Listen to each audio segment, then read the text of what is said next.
Shkolla Marif në Prizren sot e nesër organizuan panairin e shkencës dhe solidaritetit, i cili organizua nga nxënës të kësaj shkolle, që këtë shkollë sot e vizituan shumë nxënës të shkollave të qytetit e pritë që edhe nesër të vazhdojnë këto vizita. Panairi i shkencës dhe solidaritetit kishte për qëllim promovimin e kreativitetit, të mendimit kritik dhe punës së nxënësve në fushën e shkencës dhe solidaritetit, me qëllim promovimin e kreativitetit, të mendimit kritik dhe punës së nxënësve tanë tashmë në fushën e shkencës, theksoi mësimdhënësja dhe koordinatorja e këtij panairi Albana Sallauka. Përmes këtij organizimi na jemi munduar që ta bëjmë një gërshetim të dijes edhe të solidaritetit. Kështu përmes disa këndeve të cilat i kemi përcaktuar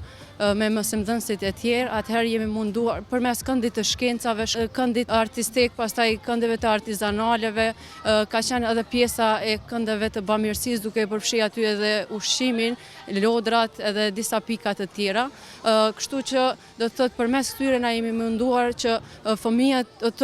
të shfaqin atë kreativitetin e tyre dhe përveç kreativitetit edhe aftësisë e tyre, do thotë kanë shfaqur edhe një ndjenjë të solidaritetit dhe ndihmë ndaj të tjerëve. Kryesisht ky panair ka përfshirë disa kënde,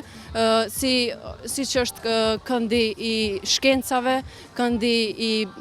artizanateve, këndi i lodrave për fëmijë, këndi i leximit edhe librave po ashtu, këndi i lojrave të ndryshme argëtuese dhe pjesa e këndeve të bamirësisë. Zëvendës drejtori i kësaj shkolle Shasivar Kabashi, i cili na njoftoi për panairin e këtij viti që ka edhe disa pika më ndryshe se panaire tjera. Ai pohoi se sot pas kryekonsullit të Turqisë në këtë manifestim tonin, ishin edhe zyrtarë të DK-s dhe nxënësit ton paraqitën inovacione të shumta. Ky event është i përvitshëm, mirë po këtë vit ka pas disa karakteristika të veçanta duke i ngërthyer solidaritetin dhe shkencën, gjithashtu aktivitete tjera. Një nga karakteristikat e këtij viti është që ne faktikisht këtë event e kemi bërë me dyrë të hapura, open door si quhet, dhe kanë qenë ftuar gjitha shkollat e Prizrenit dhe musafirë të ndryshëm, duke filluar nga konzullet dhe tjerë. Disa pika ne kemi quajt kënde, pra këndet që në një konceptin e si vjetshëm kanë filluar që nga hyrja deri tek